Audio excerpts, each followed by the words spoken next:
అండి, welcome to my channel. ఎలా ఉన్నారండి అందరూ?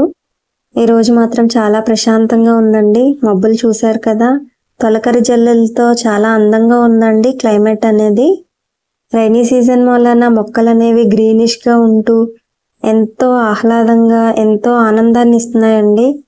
ఈరోజు మా గార్డెన్లో పూసిన తెల్ల గులాబీ అండి. చిన్న చిన్న వాటితో మన ఆనందాన్ని మనం వెతుక్కోవాలండి. మొన్న మీకు చెప్పినట్టు నెక్స్ట్ వీడియోలో నేను ఈ స్టోన్స్ మీద పెయింటింగ్స్ వేసి డెకరేషన్ చేసి చూపిస్తాను అని చెప్పినట్టు మీకు చూపిస్తున్నానండి. ఇంట్లో బుద్ధుడు బొమ్మ, చిన్న చిన్న పాట్స్ ఇవన్నీ ఉన్నాయండి. యాక్చువల్గా ఏంటంటే ఇండోర్ ప్లాంట్స్లో మనం ఈ స్టోన్స్ అనేది చుట్టూ పెట్టుకుంటే చాలా అందం వస్తుందండి. ప్రజెంట్ ఇంకా అవి రెడీ అవ్వలేదు. సో ఈ లోపల బుద్ధుడి బొమ్మ దగ్గర, కృష్ణుడి బొమ్మ దగ్గర వీటిని అలా స్ప్రెడ్ చేస్తూ డెకరేషన్ చేసుకున్నామండి. ఇది కూడా లుక్ చాలా బాగుందండి. స్టోన్స్ అన్నీ అలా డిఫరెంట్ కలర్స్తో ఉంటూ అలా నీట్గా అందంగా ఉన్నాయండి చూడటానికి. కృష్ణుడి దగ్గర పెట్టేసరికి చాలా అందం అనేది వచ్చిందండి. ఇక్కడ కృష్ణుడి విగ్రహం కూడా ఉందండి. బుద్ధుడు చాలా ప్రశాంతంగా ఉన్నాడండి.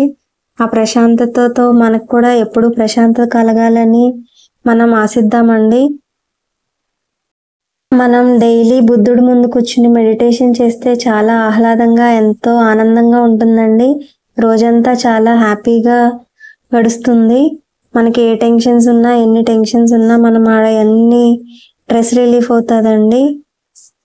మెడిటేషన్ అనేది చాలా హెల్ప్ఫుల్ అవుతుందండి.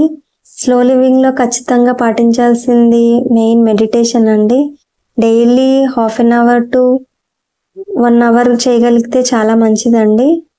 ఇలా కృష్ణుడి బొమ్మ ఉందండి ఇంటి దగ్గర. దానికి చుట్టూరు ఇలా స్టోన్స్తో అనేది అందంగా డెకరేట్ చేసుకున్నామండి. చూడ్డానికైతే చాలా బాగుందండి. వీడియోలో మీకు ఎలా కనిపిస్తుందో తెలియదు కానీ మాకు డైరెక్ట్గా అవన్నీ పెట్టి చూసినప్పుడు, లైటింగ్ వేసినప్పుడు చాలా అందంగా ఉందండి. మీకు ఎలా అనిపించిందో మాకు కూడా కామెంట్స్ ద్వారా తెలియచేయండి.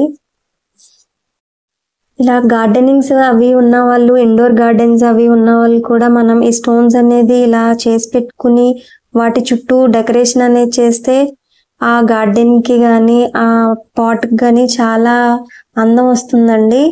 ఒకసారి మీరు కూడా ట్రై చేసి చూడండి. మేమైతే చాలా విధాలుగా ట్రై చేసి చూస్తున్నాము ఏ స్టోన్స్ ఎక్కడెక్కడ పెడితే అందంగా ఉంటుంది, బాగుంటుంది అని. మీరు కూడా ఒకసారి ఇలాగ చేసి ట్రై చేసి చెప్పండి. ఇవైతే మా ఎక్స్పీరియన్స్ అండి. ఇలా చిన్నగా డెకరేషన్ చేసుకుని ఫ్లవర్ పాట్స్తో ఇలా డెకరేట్ చేసుకున్నాము. హౌస్కి చాలా లుక్ వచ్చిందండి.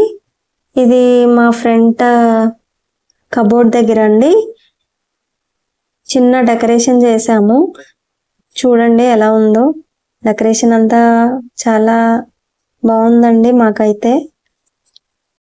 ఇంకా ఏమన్నా పెట్టుకోవచ్చు అని మీకు అనిపిస్తే కనుక ఈ స్టోన్స్ని ఎలా డెకరేట్ చేయాలో కూడా మాకు కామెంట్స్ ద్వారా మాకు తెలియచెప్పగలరని నేను ఆశిస్తున్నానండి.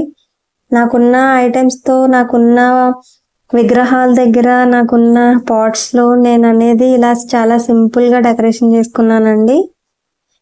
పిల్లలు ఉండడం వల్ల వీటిని మాట్లాడితే తీస్తూ పెడుతూ ఉన్నారండి. చిన్నపిల్లలు ఉన్నప్పుడు చాలా కొంచెం కేర్గా పెట్టాలండి. అవి స్టోన్స్ కదా, వాళ్ళ కాళ్ళ మీద వేసుకున్న కొంచెం కేర్ఫుల్గా చేసుకోవాలండి. ఇలాంటివన్నీ స్టోన్ అనేది వెయిట్ ఉంటుందండి. సో కేర్ఫుల్గా వాళ్ళని తీయద్దు అని చెప్పి జాగ్రత్తగా అనేది మనం చేసుకుంటూ ఉండాలండి ఇలాంటివన్నీ. నా వీడియోస్ కనుక నచ్చితే మర్చిపోకుండా సబ్స్క్రైబ్ చేయండి.